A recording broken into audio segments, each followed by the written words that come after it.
Hey, Net Builders, thanks for joining us for another episode today. We have, we have Scott Harris here today, and we are going to have yet another great episode. Sorry about that, I got tied up. A bunch of value, bunch of information. And Scott, I'll hand the floor over to you. Could you introduce yourself? Yeah, I mean, my name is Scott Harris. I'm the COO of Building Construction Group. I've done a lot of things in life. We don't have time to list them all here, but I'm focused on building and creating beautiful homes and structures and restaurants and you name it. I'm usually called the Renaissance man by most of my friends. So I'm happy to be here with you and have some good conversation about good things. Outstanding. And thanks again for being here, Scott. What got you into construction? I I don't know I was ever out of it. I think I found that it was some way to uh, create something that's tangible, and to make something that stands the test of time just was so naturally in my bones that it was this calling that I had. And I haven't been able to stop. I stopped as a child. I just started, disassembling my room and grabbing all the tools I could and seeing what I could make. And didn't do a great job when I was younger, but it's gotten a lot better, people have said. I would hope so. Yeah.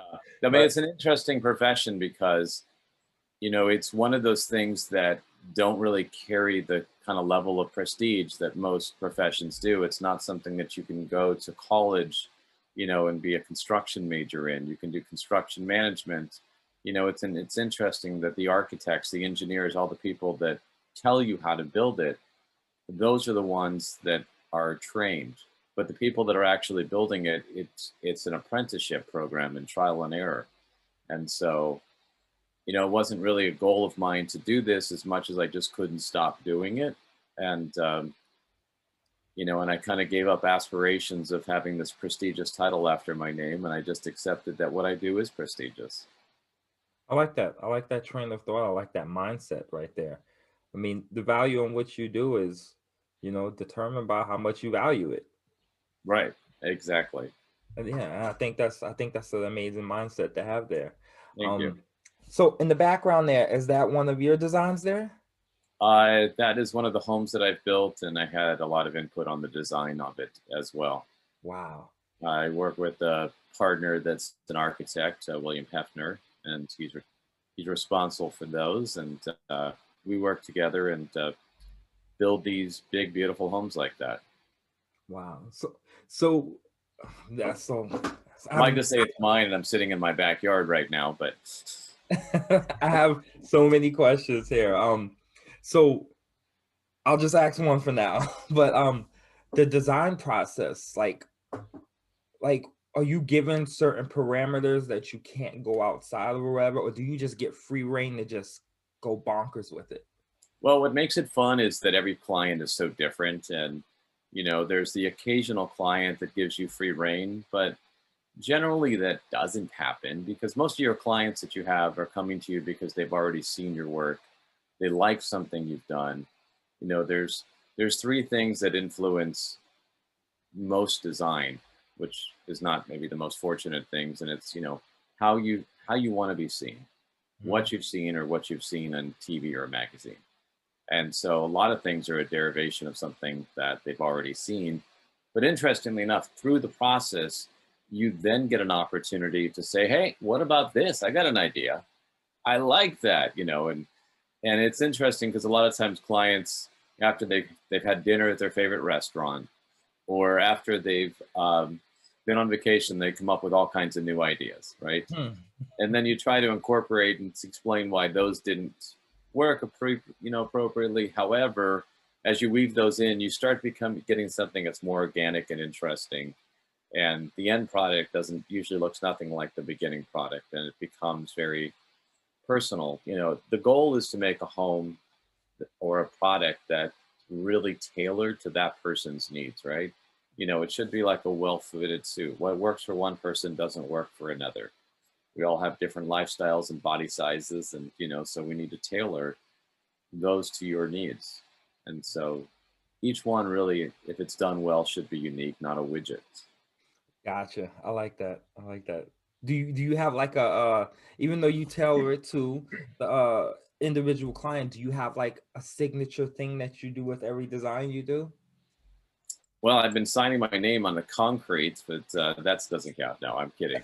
Uh, I would say the signature thing I do, which is not really discernible, is a certain level of alignments, a certain level of reasonable perfection, and a certain level of proportions. And those things, you can walk through any house and not recognize why those things were so special, but each one will feel unique and of its own. But there's a feeling of just, simplicity that you walk through that. It's when you don't have to walk through a house and ask yourself a lot of questions about why, or question it, and it just feels natural. That's probably the signature that I think that we do. So it allows you to relax and just say, hey, this kind of works. I like that. Did you so you mentioned, going to college, there's no college program for exactly what you do. You had to take a bunch of different courses to create what you do now. You know what I mean? To kind of put that all into one. Like, what do you think is, for someone who wanted to pursue what you're doing, what do you think is the most important thing to learn? Patience. Mm. That's the most important thing to learn, and perseverance, and the ability to understand that whatever you think you've done well that day, that you can always do it better the next day. Um, to recognize that there's always somebody next to you that's done it better, and to seek those people out and find out how they've done it, but not to stop on that path and ever say you've made it. The moment that you say you've made it is the moment that you start to stall and the others start to rise above you. Kodak, they thought they had a really great, corner on the market, but IBM, we make supercomputers, and Mm. they kind of stalled. Blockbuster, right? We've Yeah. got the best collection of DVDs out there, and then you have other companies like Netflix who were like, we're just going to be renting DVDs, and look what they did, Mm. right? And so you I got to do kind of, remember that they used to rent DVDs. I forgot about that. that's how they started. They were competing with Blockbuster to rent DVDs through the mail. Yeah. And so you've got to keep looking around the corner and finding the next best way to do something. Look what Google's done, right? It's just, I'm nowhere, I can't associate myself at any level with any of those companies, but it's just a general reminder that how do you learn? It's about staying open to see what's available. Schooling is great, but it's kind of takes you so far, and it just teaches you the boundaries of perseverance. But from there, you're on your own, right? Mm. You're sailing, And and I you've don't got think school that. teaches you innovation.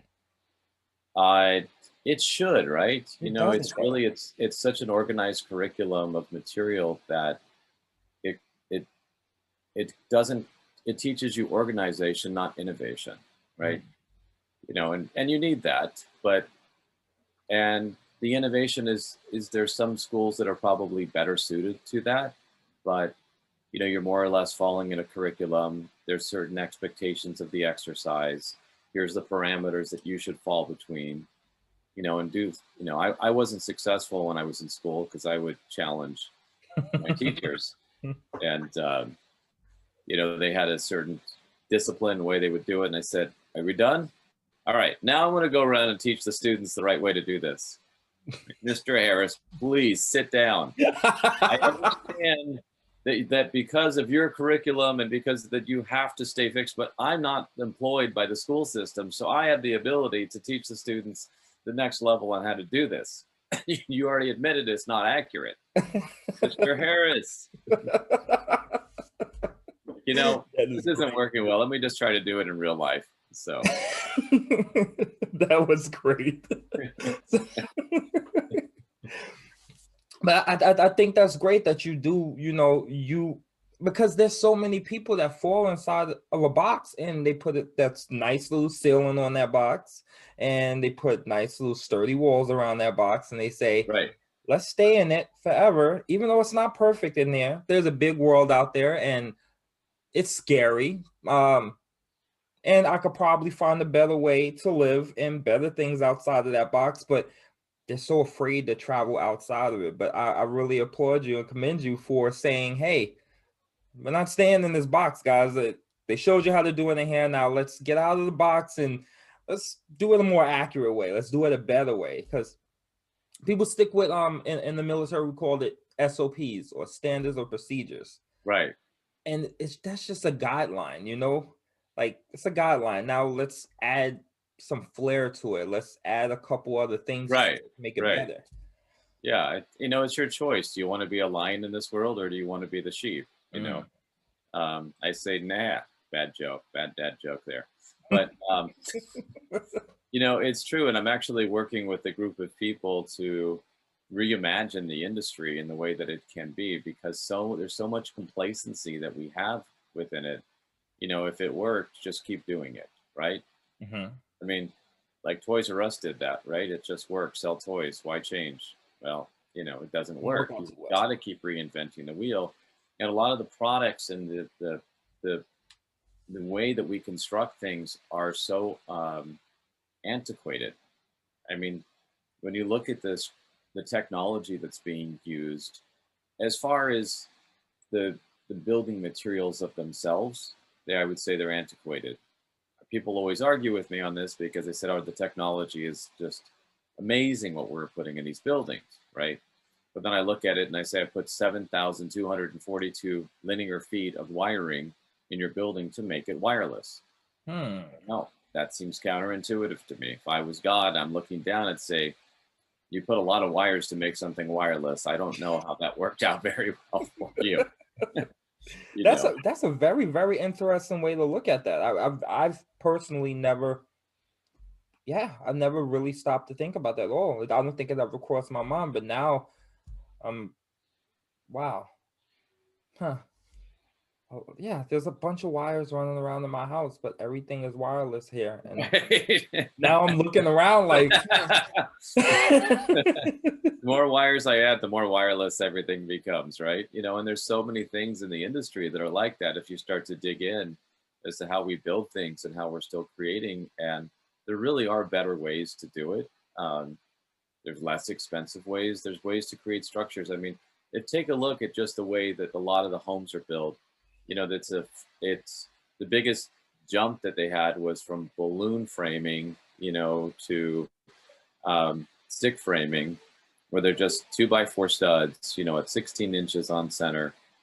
And we've looked at different ways of doing it out of concrete and all kinds of other solid structures, but there's other ways to construct these shells. Like, you know, I would love to resurrect, you know, what's Steve Jobs, you know, or maybe not, because maybe he really didn't have much to do with it. Maybe he just pushed people. But let's rethink how we build homes, right?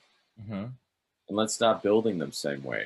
And so there's a lot of things that can be done. And it's interesting because when you find a better way to do it, it becomes less expensive, right? Mm-hmm. And it's less expensive. You could make more of them. And I don't know where you live, but there's a lot of homeless people around that I see every day that I think would probably appreciate some innovation where you could more quickly produce structures for people.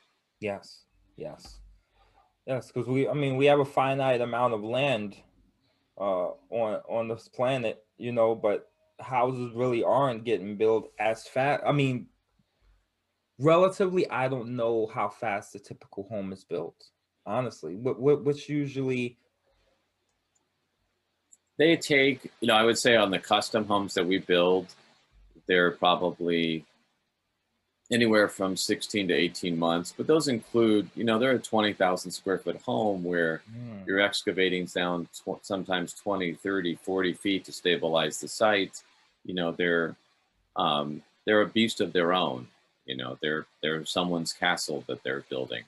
But there's other ways, you know, for the masses to be able to have homes and structures. And I did this thing where I got up in a plane and I'm flying over. I'm looking down and speaking about finite land. We don't look that intelligent because we have so much clustered, you know.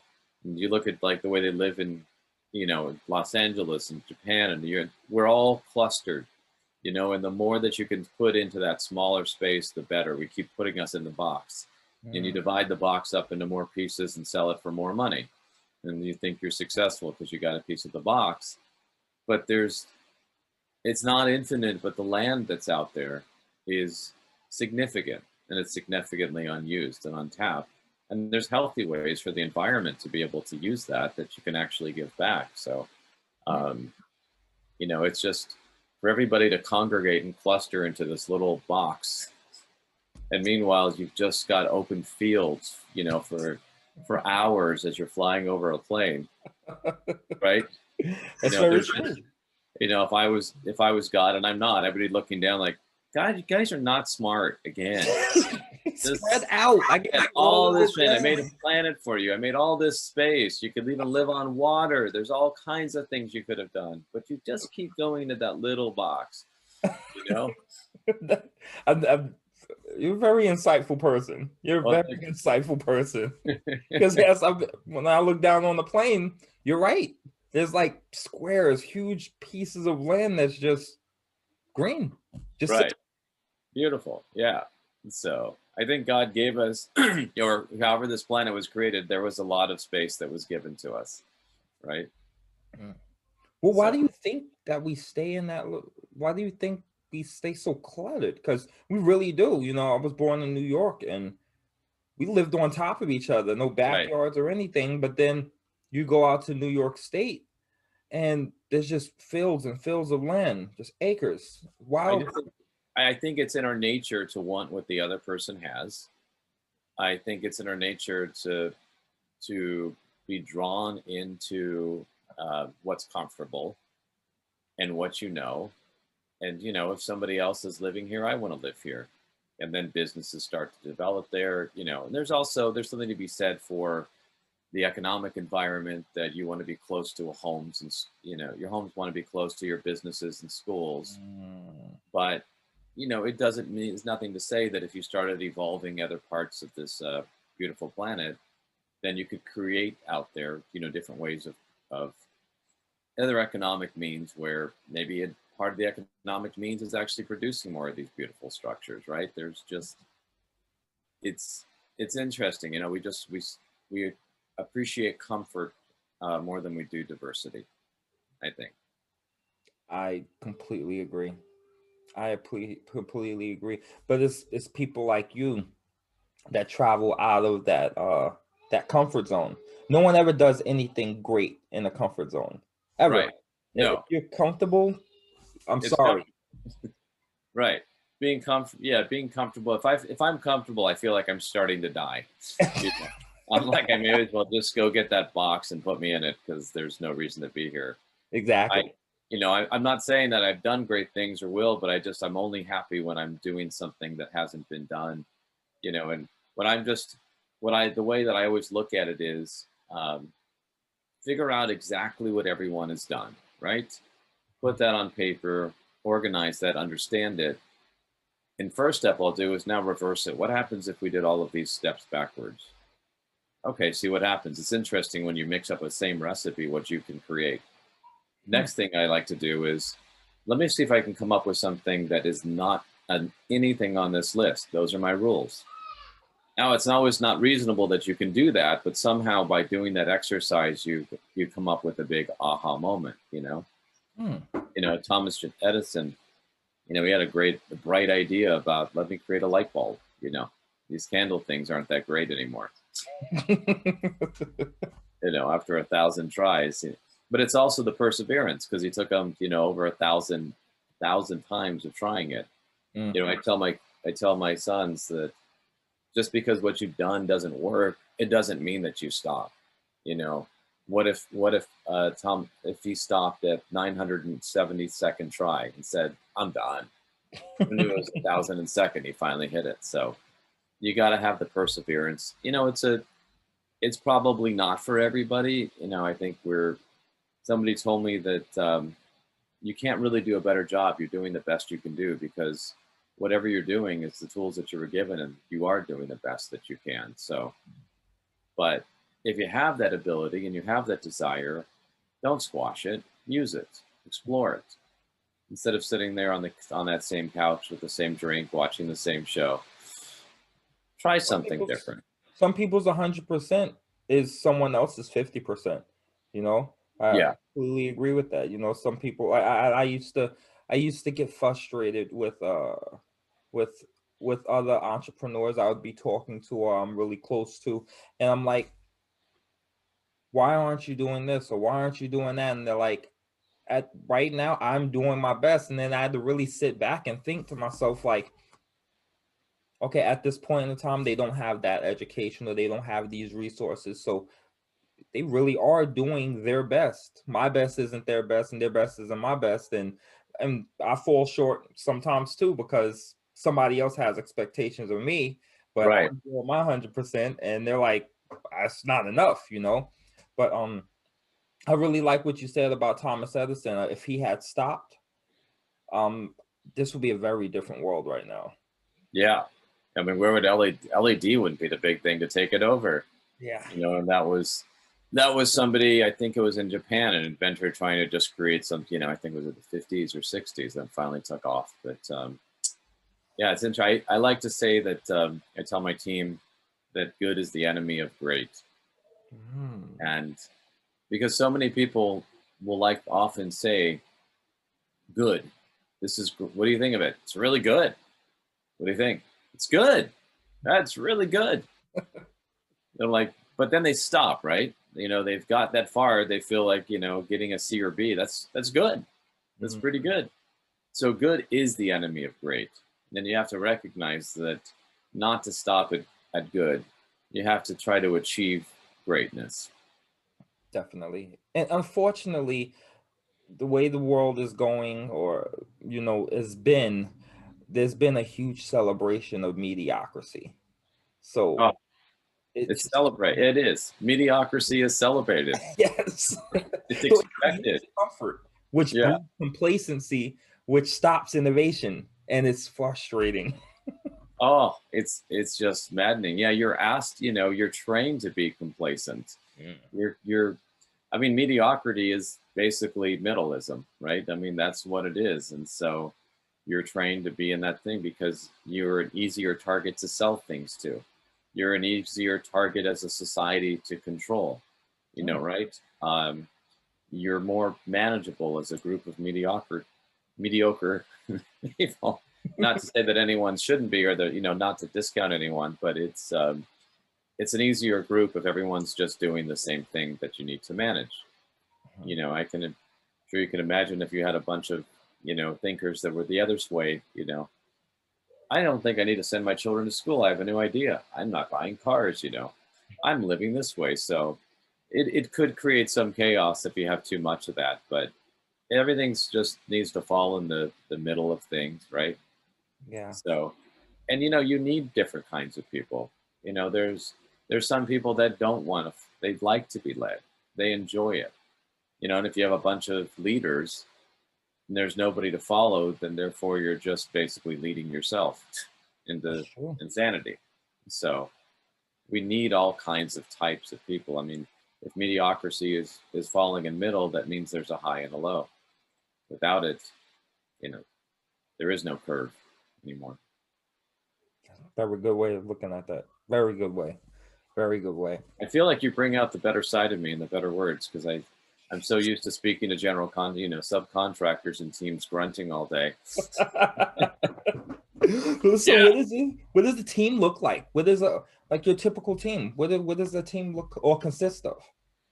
Uh, the team consists of generally it's an architect. You've got an architect. There's generally an interior designer.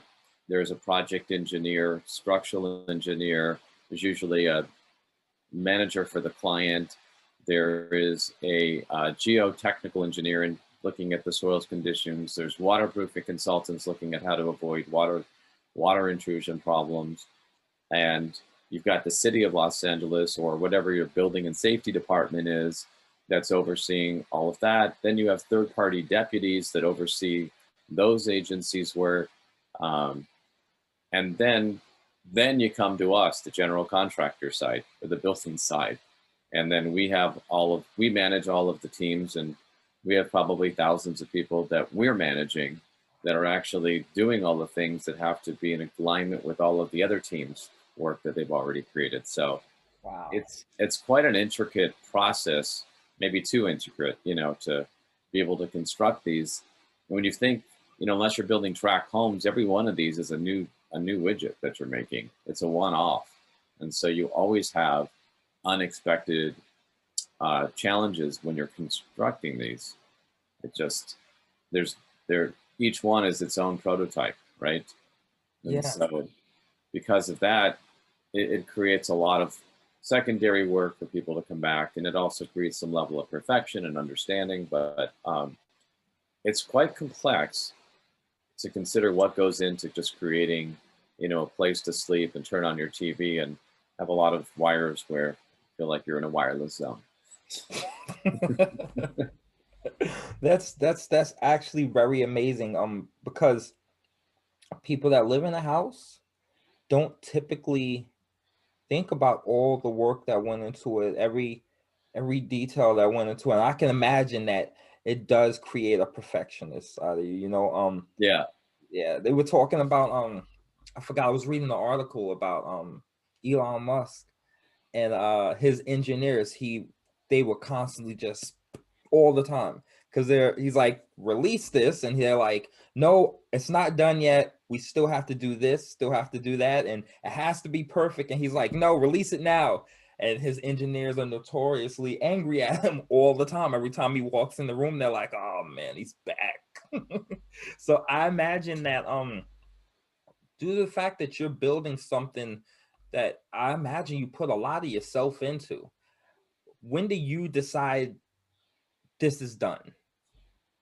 I get this little, well, technically you're done when you've completed everything on the set of permitted drawings.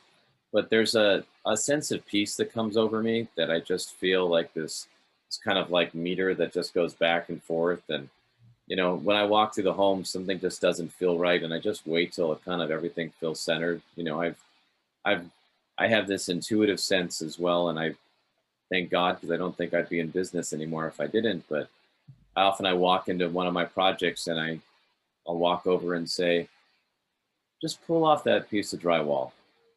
Why? I just want to see what's there. This is a true story. And I see there's insulation in there. Pull off the insulation. There's pipes. Why are you staring at the pipes, Scott? I don't know. There's something. Oh, look at that. And I see a screw that's just knit that was coming out of somewhere else that we put in, right? Or somebody, one of our team members, and it just nicked the pipe and it's in there. Wow. And that's a rare thing to ever happen, but it's just the reality of building these things with so many trades layering things on. And so I walk through and I'm like, see, next time I feel like removing a piece of drywall, remove it. Yes, sir.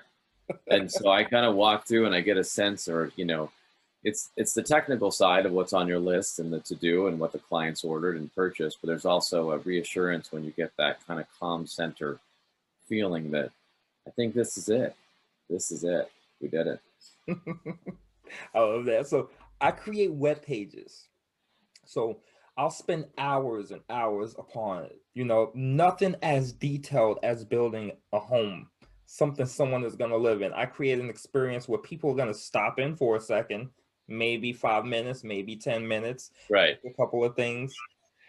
But when I finish a website, I sit there and I'm like, and it feels great to finish it. Right. So when I say that to ask, when you finished your first home, like, what was the feeling that you got? Like, just standing outside and looking at it, like, wow. Like, can you describe that feeling? Yeah, I can describe it as indescribable. You know, it's a feeling when you just get this like resonance of tingles that run through your body, and as a sense of peace that hits you, that you're here doing the right thing, that you accomplished the goal, and that you've made somebody's life better, right? Yeah. That, and you're doing what you love in life, and you've done it well, and you've done it to your best. but it lasts for about 14 seconds before I start to critique everything and say I could have done that better. I should have done that faster. There's a better way. There's a newer way. Um, and then you're busy on to your next to try to repeat it and see if you can pass your last record. And so I try not to revel in the joy of those moments too long, because if I do, there's some pain that's going to be around the corner from somewhere else. Gotcha, gotcha. So would you say that you're your toughest critic? Yeah, I am. We have talks all the time at night about how I can do a better job. So yeah, well, I don't know if I'm my toughest critic. I would say there's a lot of people there that are critical out there, but you always have people with unrealistic expectations because of what's possible. And the reality is when you're dealing with clients who don't do this every day, or some have, they base their opinions sometimes on what they heard from somebody else on what the cost should be, and they don't really understand or how long it should take, without having a full understanding of why did it cost that much and why did it take that long. We're doing something different here for you. Mm-hmm. And when it takes longer, it actually costs more because we're doing more. And so, but it's incumbent on us to educate the clients so they understand what it is you're doing. So far, knock on wood here, it's been good. And I think, having an honesty and transparency through what it is that you're doing, sharing that with them all the way through, you foster a relationship where they do start to trust, because you do have their best interests and you are their advocate. Definitely. So, go ahead. I'm going to have to, I've got an emergency meeting that I'm going to have to get going to soon, because I have to really go and build these things. Gotcha. But I'm like, I would rather just sit here all day with you and chat. So well, I was just about to ask, how can we get in touch with you? How can clients get in touch with you, so I can put it in the description? Oh, okay, great. They can reach me at Scott, SCOTT, at buildingcgroup.com. That's my email address. Mm-hmm. The company name is Building Construction Group. And you can also check out our website. I don't know if I want your opinion, maybe I do, but it's at buildingcgroup.com. So, also on Instagram at, oh geez, what is my handle? Let me think. I think it's Scott_Harris_building. So perfect. Yeah, we'll have that in the description, and you guys on Net Builders, go check out the site. All right, thank you so much. That was really enjoyable to chat with you. Same here. Thanks. You stretched me a little further than before we talked. All right, gotcha. All right, well, until next time, see you guys soon, and thanks again for joining us, Scott. Thank you so much. It was great. Bye. Bye.